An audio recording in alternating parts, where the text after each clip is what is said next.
Olá a todos, sejam muito bem-vindos a mais um vídeo do Psicoandrologias, um canal para nós falarmos um pouco sobre a psicologia masculina, como funciona a mente do homem, como é ser homem na sociedade atual. Bem-vindos a mais um especial de Dia dos Homens, que começou no Dia Nacional dos Homens e vai até o Dia Internacional. Hoje então nós vamos falar um pouco sobre como o sistema penal discrimina os homens. Infelizmente eu não tenho muitas informações no Brasil, então eu vou focar mais nos estudos internacionais, principalmente dos Estados Unidos, porque como os demais vídeos dessa série, eu estou me baseando principalmente no livro The Myth of Male Power, O Mito do Poder Masculino, escrito pelo psicólogo estadunidense Warren Farrell. Esse então seria o vídeo referente ao capítulo 11 do livro Como o Sistema Protege as Mulheres, ou As Duas Leis Sob as Quais Vivemos, mas ele acaba servindo como introdução para o capítulo 12, Mulheres que matam muitas cortes se libertam, as 12 defesas que só as mulheres podem usar. Então eu acabei juntando um pouco, porque o vídeo do capítulo 12 ficaria muito longo. Então, nesse vídeo eu vou falar do capítulo 11 e já começar também o 12. Eu, infelizmente, sou obrigado a admitir que eu nunca li, mas provavelmente o livro A Discriminação do Gênero Homem no Brasil, em Face à Lei Maria da Penha, ela provavelmente fala bastante coisa parecida com o que o Farrell fala nesse capítulo 11. Então, eu sugiro que quem tiver a oportunidade procure e veja se tem interesse no livro. Eu acredito que ele vai concordar muito com o que eu vou falar aqui, mas infelizmente eu ainda não consegui ler ele. Bom, então, de acordo com o Farrell, ele fala que, em geral, homens e mulheres, quando cometem o mesmo crime, quando você controla a gravidade do crime, o tipo de vítima, em que situação, qual foi a motivação para o crime ocorrer e tudo mais, os homens eles recebem penas maiores do que a das mulheres. Então, ele tem esse quadro aqui. Em geral, os homens passam 74% mais tempo na cadeia do que mulheres quando eles são condenados por estupro, 59% mais tempo quando o crime é assalto agravado, 70% quando em inglês é chamado de burglary. Eu não sei qual seria a tradução mais correta, eu chamei de furto, mas pelo que entendi, o burglary é um tipo de roubo específico que é aquele famoso entrar escondido no meio da noite e roubar a casa enquanto as pessoas estão dormindo.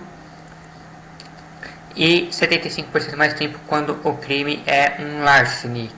Eu traduzi como roubo, mas pelo que entendi, o larceny, assim como o burglary, também é um furto, também é um roubo, mas no larceny o roubo é feito diretamente, né? A pessoa ela vê que está sendo roubada, ela é ameaçada e tudo mais. Então, infelizmente não tem a informação do desvio padrão, né? Porque é aquela coisa, 74% é a média, mas pode ser que tenha mulheres que passem mais tempo do que homens. Infelizmente eu não tenho esse dado, mas eu diria que está bem distante do zero para a gente imaginar que haja uma possível equidade entre os sexos, né? De que as mulheres passarem mais tempo é quase tão comum do que os homens passarem mais tempo.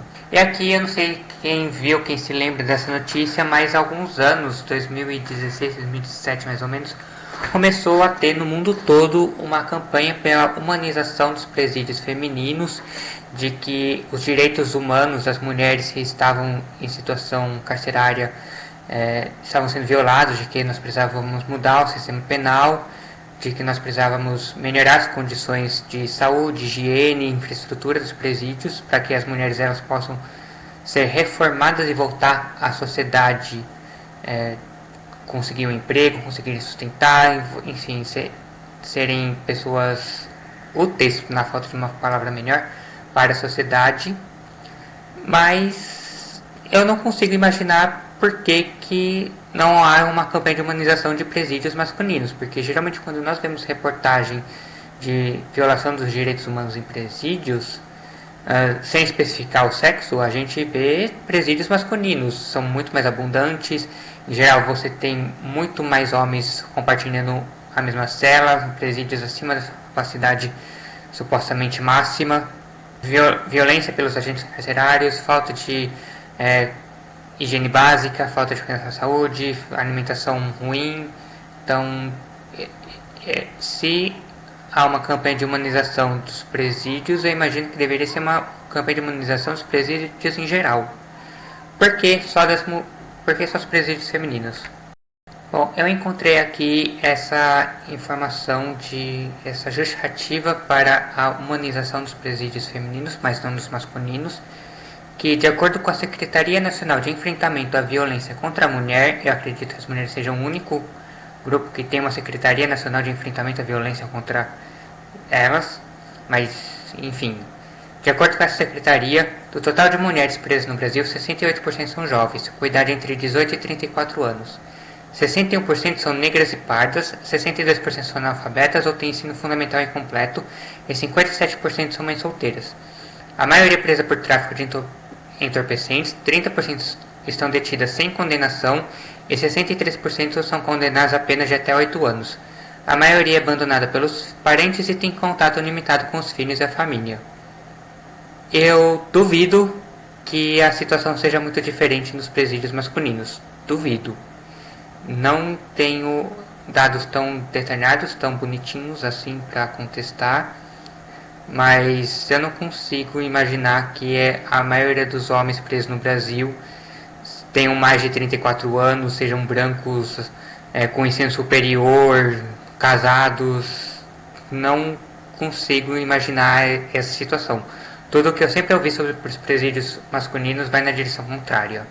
E aí então vamos começar o capítulo 12 falando sobre as 12 defesas que só as mulheres podem usar em julgamentos no sistema penal. A primeira é a defesa de as mulheres são sempre inocentes. Nunca questione, nunca duvide da inocência de uma mulher. O exemplo apresentado pelo Dr. Farr é o de Bessie Reese. Bessie Reese, ela foi suspeita de ter envenenado o primeiro marido. Ela foi condenada por ter assassinado o segundo marido a tiros com uma arma de fogo, né? E ela matou 7 crianças, envenenando o almoço delas. O Farrell fala que essas 7 crianças seriam filhas dela com o James, e que depois o James, ele, por algum motivo, decidiu se separar, foi embora e não voltou mais, casou de novo.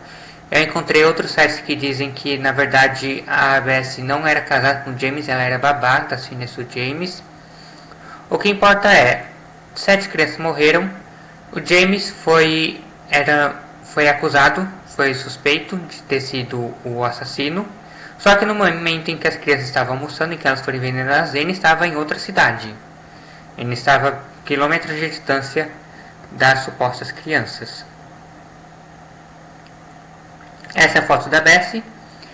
Então, suspeita de ter matado 2 maridos, confessou ter matado 7 crianças, e mesmo assim demorou mais de 20 anos para ela ser condenada, porque as pessoas não acreditavam na confissão dela. Então, James foi condenado à prisão perpétua, mas o advogado dele, felizmente, acreditou na inocência dele e tentou usar todos os meios legais para reverter a sentença, ficou recorrendo várias vezes. 20 anos acabaram se passando até que finalmente acreditassem, inocentassem ele, condenassem a Bessie. E como eu falei, a Bessie confessou ter matado as crianças, mas não acreditaram nela. Eles acharam que ela estava mentindo porque ela se sentia culpada por ter dado a comida sem saber que a comida estava envenenada. Então, isso é um claro exemplo vou chamar de machismo reverso, do preconceito de que as mulheres elas só podem ser vítimas, nada mais do que vítimas. Então, quando a mulher diz que ela é vítima de algo, nós dizemos que ela está falando a verdade, nós não podemos em momento algum questionar a veracidade da afirmação dela.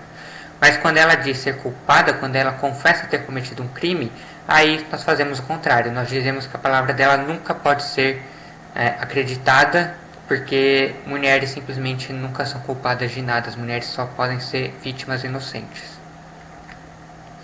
E essa é a foto do James Richardson, o homem que ficou preso injustamente durante 20 anos, apesar de não haver nenhuma evidência que apontasse para que ele fosse o criminoso. Acabou só sendo solto porque ele era negro, então o movimento negro fez um escândalo nisso. Acabou percebendo as inconsistências e, junto com a assistência do advogado do James ficaram recorrendo e tentando reverter a condenação até que finalmente conseguiram. Aqui no Brasil, eu acho que o caso mais parecido que eu consegui encontrar foi o do Atercino Ferreira de Lima, que foi condenado por ter abusado sexualmente dos seus 2 filhos. O processo todo, se não me engano, durou mais de 10 anos e basicamente ninguém falou nada sobre esse caso. Ele apareceu um dia na TV, no dia 1º de março, que foi o dia em que ele foi absolvido, finalmente foi libertado da prisão. E depois disso ninguém nunca mais falou nada, nunca foi entrevistado, nunca fizeram documentário sobre ele. Simplesmente esqueceram, deixaram pra lá. E é um caso bastante interessante porque ele só foi solto graças aos próprios filhos, que ao decorrer do processo eles acabaram crescendo, ficando maiores de idade, e eles mesmos foram em cartórios, registraram cartas, reconheceram firma, alegando que eles foram forçados a mentir no primeiro depoimento, porque a mãe deles mandou eles falarem que o pai abusava sexualmente deles, e se eles não falassem eles apanhavam. E aparentemente durante esses 10 anos a mãe deles nunca foi investigada. Parece que quando foi feita a primeira acusação, antes do primeiro julgamento, as crianças foram entrevistadas por um psicólogo forense, elas foram atendidas por um psicólogo especializado em violência contra a criança. O psicólogo emitiu um laudo dizendo que não encontrou indícios de abuso sexual pelo pai, mas encontrou indícios de violência física contra a mãe, e aparentemente a mãe nunca foi investigada. Não sei se depois que a justiça reconheceu ter cometido um erro ao condenar o Atercino, eles voltaram atrás e condenaram a mulher, mas aparentemente o simples fato dela ser uma mulher fez com que ela passasse esses 10 anos sem ser investigada, sem jamais passar pela cabeça das pessoas que os filhos poderiam estar sendo obrigados a acusar o pai de ter cometido um crime que não cometeram. A segunda defesa que só as mulheres podem usar é a defesa do influência hormonal. Um caso que o Farrell cita é o de Christine English. Ela era uma britânica que bateu o carro de propósito num poste para matar o namorado, mas ela nunca foi presa porque ela alegou que no dia do assassinato ela estava de TPM, e todo mundo sabe que TPM é um problema causado pelos hormônios, né, um desequilíbrio hormonal que faz com que as mulheres fiquem violentas. Então ela não tinha controle sobre si mesma, ela não podia responder pelos seus atos, ela consequentemente não podia ser condenada. É perfeitamente compreensível que uma mulher de TPM possa matar outra pessoa e ela não precisa responder criminalmente por isso. A única condenação da Christine English, depois, caso que eu saiba, não aconteceu nada, ela simplesmente foi libertada. Depois ela matou uma mulher, e aí ela negou de novo estar de TPM, e aí depois que ela matou a segunda mulher, essa mulher, aí ela foi condenada a fazer terapia hormonal. Mas ela nunca foi presa, ela nunca ficou um dia na prisão. Então, isso é interessante, né? Porque as mulheres podem cometer crimes alegando que estavam influentes sobre depressão pós-parto, TPM, menopausa. Sem precisar cumprir pena, elas podem só fazer um tratamento, mas o contrário não acontece com os homens. Então, isso levanta duas dúvidas. Se problemas hormonais como TPM, menopausa, depressão, pode fazer com que as mulheres sejam um perigo ambulante, um perigo para si mesmas e para as outras pessoas, é realmente uma boa ideia deixar as mulheres dirigirem, andarem armadas, serem policiais, ficarem responsáveis pela segurança de empresas? E TPM é motivo para mulher matar? Eu não me sentiria seguro deixando mulheres dirigirem, andarem armadas, sendo responsáveis pela segurança de uma indústria química. Eu ficaria bastante preocupado com isso. Então nós temos argumentos perfeitamente lógicos para alegar uma proibição legal, jurídica, de que as mulheres não podem fazer essas coisas, a não ser que seja sob algum tipo de acompanhamento médico, de algum tipo de tratamento hormonal. E além disso, se as mulheres podem cometer crimes alegando que estavam sob influência de hormônios, os homens também podem cometer crimes e alegar que estavam sob efeito da testosterona.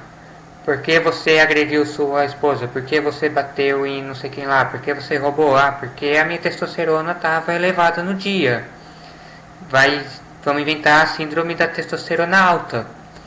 Porque meu cortisol estava elevado. Vamos inventar a síndrome do cortisol elevado.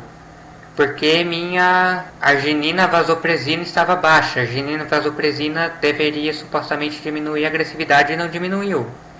A gente pode criar esse tipo de defesa também, mas se um homem tentar alegar isso num julgamento, provavelmente vão rir da cara dele.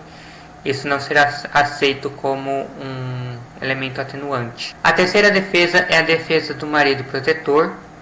Ela funciona basicamente da seguinte forma: a mulher tenta matar o parceiro amoroso, então o marido, mas pode ser também namorado, peguete, sei lá, o que vocês quiserem. O homem milagrosamente sobrevive. E o homem testemunha a favor da mulher. Ele diz que não quer prestar queixa, que não quer que a mulher seja condenada, porque ele mereceu aquilo. Ele não estava dando a atenção que ela merecia. Ele fez alguma coisa de errado, como trair ela, como ter sido infiel. Ele não foi um marido atencioso o suficiente. Então, a mulher não está errada. Quem está errado é o marido. Sendo assim, a própria vítima testemunha a favor da mulher, tenta retirar a queixa, tenta fazer com que ela seja inocentada, não seja presa, não fique um dia na cadeia e muitas vezes acaba conseguindo. Um exemplo famoso foi a inspiração do filme I Love You to Death. Em português ele se chama Te Amarei Até a Morte, que é um filme baseado em eventos reais. A mulher, ela tentou matar o marido sobreviveu e ela tentou matar porque ele tinha traído ela, foi sexualmente infiel. E o cara milagrosamente sobreviveu e falou: então, eu não quero que ela seja condenada porque eu mereci a tentativa de homicídio. Eu deveria ter sido um marido fiel. E a mulher, se eu não me engano, ela não ficou. Ela chegou a cumprir um tempo na cadeia, mas foi muito pouco perto do que normalmente as pessoas ficam. A condenação dela, na verdade, foi pagar o tratamento médico do marido. Só que ela era dona de casa, ela não tinha salário. Então quem pagou o tratamento no final acabou sendo o próprio marido. Se um homem tenta matar a esposa e a esposa diz: eu não quero que ele seja preso, eu mereci, nós dizemos que ela tem algum transtorno mental, que ela está com dependência, que precisa ser empoderada para perceber que ela está num relacionamento abusivo. E nós não vamos aceitar a vontade dela, nós vamos insistir em condenar o homem, mesmo por mais que a mulher queira do contrário. E engraçado que o inverso não é válido. Quarta defesa é a síndrome da mulher espancada. Então, se uma mulher matar alguém e disser, principalmente um homem, e disser que foi autodefesa, que esse homem costumava bater nela, costumava abusar dela, então ela não pode ser condenada. Ela agiu em legítima defesa, em autodefesa, consequentemente ela é inocente. Ela não precisa ficar um dia na cadeia, mesmo que a vítima estivesse dormindo amarrada sob efeito de entorpecentes no momento da morte e etc. Um exemplo no Brasil provavelmente é o exemplo da Denise Matsunaga, que matou o marido dela, né? E eu lembro que quando passou o julgamento dela na TV, a defesa tentou alegar que ela matou porque ela estava num relacionamento abusivo, o marido dela batia nela, ela não aguentava mais, se desesperou e acabou reagindo dessa forma extrema. E a acusação disse que o crime foi premeditado porque um dia antes ela tinha comprado uma motosserra que ela usou para esquartejar o marido. E a defesa disse que não, que a motosserra foi comprada para abrir uma garrafa de vinho. Eu não sei que raio de garrafa de vinho é essa que precisa de uma motosserra para ser aberta. Eu queria muito ver uma foto dessa garrafa. Porque alguém alegar legítima defesa dizendo que comprou uma motosserra para abrir uma garrafa de vinho não parece coisa de um julgamento sério. Parece uma piada mal feita de um programa de humor de quinta categoria. Então, felizmente, ela foi condenada, mas a defesa tentou usar a síndrome da mulher espancada para livrar a Anísia dessa condenação, ou pelo menos tentar diminuir. E eu vi muita gente na internet defendendo que ela não deveria ser condenada porque ela era uma vítima, ela apanhava do marido. E é engraçado, será que um homem pode matar uma mulher alegando que ele está num relacionamento abusivo, que ela bate nele, que ela faz violência psicológica, que ela bota os filhos contra ele? Eu imagino que a justiça não aceitaria essa defesa. E a quinta defesa é a defesa da mãe deprimida, parecida com a segunda defesa dos hormônios, né? Só que específico para mães. Então, uma mãe pode matar ou abandonar o filho por ter depressão, por exemplo, como depressão pós-parto principalmente, né? Nesse caso, ela não pode ser presa, ela tem que receber tratamento.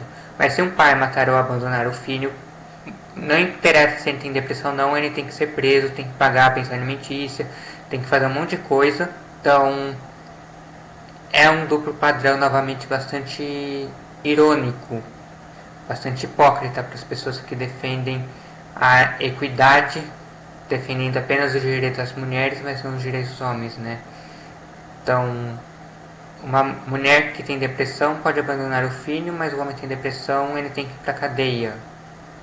Como que fica essa situação? Isso realmente parece lógico, parece justo? Eu, pelo menos, não concordo com isso. Eu acho que ou os dois têm que ser presos ou os dois têm que receber tratamento. Eu, particularmente, sou a favor do tratamento para os dois, porque ser preso não vai fazer com que o homem pague a pensão ou passe a amar o filho.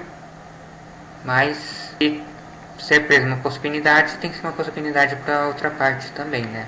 A sexta defesa é parecida com a primeira, e é uma combinação da primeira com a quinta, que é mães não matam. Então, mães são sempre inocentes. Quando uma criança morre e a mãe não é investigada, o pai frequentemente é suspeito de homicídio. Então, o caso lá do Artesino é um exemplo. No caso, as crianças não foram mortas, elas foram acusadas. A acusação era de que elas tinham sido abusadas sexualmente, mas a lógica acaba sendo a mesma. A mãe não é investigada, a mãe nunca pode ser a culpada por algo de ruim que acontece a uma criança. Porque todo mundo sabe que o amor de mãe é infinito, é incondicional. As mães são incapazes de fazer mal a um filho. Mas o pai não. O pai é um cretino miserável que você não pode esperar nada dele. O pai, ele normalmente é um suspeito. Ele vai ser investigado e, novamente, isso é algo bastante estranho para ser chamado de justiça. Espero que vocês tenham gostado. Quem gostou, curte, dá um like, compartilhe com os amigos. Inscreva-se para receber notificação de quando sair vídeo novo. E me ajude a manter o canal fazendo uma doação no link da descrição desse vídeo. Obrigado e até a próxima.